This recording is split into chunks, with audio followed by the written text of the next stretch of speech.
స్వచ్ఛమైన పల్లె ప్రకృతి వనంలో ఈరోజు మనం ఒక కొత్త అంశాన్ని గురించి తెలుసుకోబోతూ ఉన్నాం. స్వచ్ఛమైన పల్లెటూరి వాతావరణంలో అట్లానే పాడి పంటల్లో పచ్చదనంలో ఉన్నటువంటి ప్రదేశంలో ఈరోజు ఒక అంశాన్ని గురించి చర్చించుకోబోతూ ఉన్నాం. కాబట్టి అందరూ వీడియోను లైక్, సబ్స్క్రైబ్ చేయగలరు, అట్లాగే షేర్ చేయగలరు. మరి హాయ్, నమస్తే అండి, నేను మీ ఖాజా. ఈరోజు మనం తెలుగు భాష యొక్క పుట్టు పూర్వోత్తరాల గురించి తెలుసుకోబోతూ ఉన్నాం. తెలుగు అనే పదం ఎక్కడి నుంచి ఉద్భవించింది, అసలు తెలుగు అనే పదానికి గల అర్థం ఏంటి, తదితర విషయాల గురించి తెలుసుకుందాం. రాయలు ఏలిన నేల రతనాల నేల. అలాంటిది శ్రీకృష్ణదేవరాయలు ఏలినటువంటి ఈ నేల, అట్లాగే ఈ నేలలో ఉన్నటువంటి 3 ప్రధానమైన శైవ క్షేత్రాలు, 3 ప్రధానమైన శివలింగాల ఆధారంగా ఈ నేలను త్రిలింగ దేశం అని అన్నారు. త్రిలింగ అనగా త్రిభుజంలాగా 3 లింగాలు, 3 కోణాలు ఉన్నటువంటి 3 లింగాలు. ఏవి? శ్రీశైలం, ద్రాక్షారామం, అట్లానే కాళేశ్వరం. ఈ 3 లింగాలు ఉన్నటువంటి ప్రదేశాన్ని త్రిలింగ దేశం అని అంటారు అన్నమాట. తెలుగు అనే పదం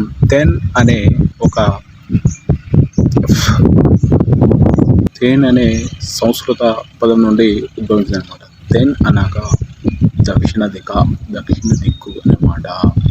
దక్షిణ దిక్కులో నివసిస్తున్నవారు అన్నమాట. అట్లాగే తెనుగు ఫస్ట్ తెన్ నుంచి దక్షిణ దిశలో నివసించేవారు అనే పదం వచ్చింది. ఆ తర్వాత త్రిలింగ అనే పదం వచ్చింది. త్రిలింగ అంటే 3 లింగాల ఉన్నటువంటి ఈ ప్రాంతం మధ్యలో నివసించేవారు అని వచ్చింది అనమాట. అంటే భారతదేశానికి దక్షిణ దిశలో ఉన్నటువంటి వాళ్ళు, త్రిలింగ దేశానికి సంబంధించిన వాళ్ళు, వీళ్ళు మాట్లాడే భాష తెలుగు భాష అనేది వచ్చిందనమాట. మొదట తెలుగు అనేది తెనుగు అని మారిందనమాట. నకారం అనేది తెనుగులో ఉన్న నకారం అనేది పోయి క్రమాన లకారంగా మారింది. తెలుగు అనేది అయిందనమాట. దానికి ఆది కవిగా మన నన్నయ్య గారు తెలుగు భాషలోకి కొన్ని సంస్కృత ద్రావిడ భాష పదాలను అరబీలోకి అనగా అప్పుగా తెచ్చుకొని తెలుగు భాషలో మొట్టమొదటగా రచనలు, ఆయన కవిత్వాలు అనేది రాయడం జరిగింది. కాబట్టి ఆది కవిగా నన్నయ్యని చెప్పుకుంటారు. ఆ రకంగానే శ్రీకృష్ణదేవరాయలు కూడా ఒక మంచి కొటేషన్ అనేది చెప్పడం జరిగింది. అది మీ అందరికీ తెలిసిందే, దేశ భాషలందు తెలుగు లెస్స. ఆ రకంగా అట్లానే రవీంద్రనాథ్ ఠాగూర్ గారు కూడా ఏమన్నారంటే, తెలుగుకు సంబంధించి తెలుగు అనేది ఒక భాషనా లేక అదొక రకమైన సంగీతమా, సాహిత్యమా అని తెలుగు భాషను మెచ్చుకున్నటువంటి వ్యక్తి ఎవరు? మన రవీంద్రనాథ్ ఠాగూర్ గారు. కాబట్టి తెలుగు అనేది ఈ యొక్క 3 లింగాల మధ్యలో ఉద్భవించింది. కాబట్టి ఈ తెలుగు ప్రధానంగా ఇప్పుడు ఒక 4-5 పక్క రాష్ట్రాల్లో 2వ అధికార భాషగా, సెకండ్ లాంగ్వేజ్గా కూడా చలమణి అవుతుంది అన్నమాట. ఇది తెలుగుకు సంబంధించినటువంటి పుట్టు ఆధారాలు. అట్లాగే షోడశ మహాజనపదాల్లో ఉన్నటువంటి అస్మక మహాజనపదం అనేది ఈ తెలుగు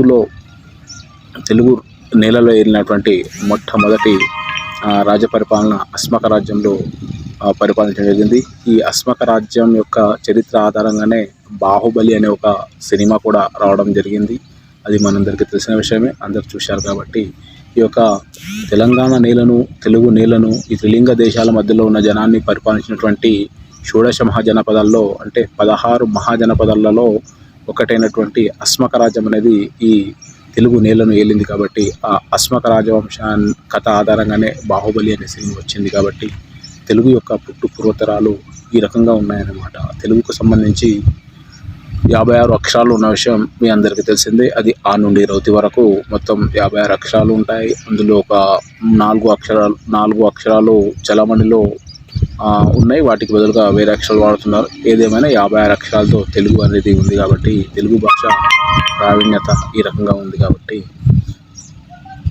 మీరు ఈ యొక్క వీడియోని మొత్తం చూసినందుకు పేరున ధన్యవాదాలు తెలియజేస్తూ, మరి ఇలానే వివిధ రకాలైనటువంటి వీడియోలు తీసుకురావడానికి మీరు సహకరించాల్సిందిగా, అట్లాగే లైక్, సబ్స్క్రైబ్ అండ్ కామెంట్ రూపంలో వివరాలు తెలియజేస్తూ మీ అందరికీ మరోసారి పేరున ధన్యవాదాలు.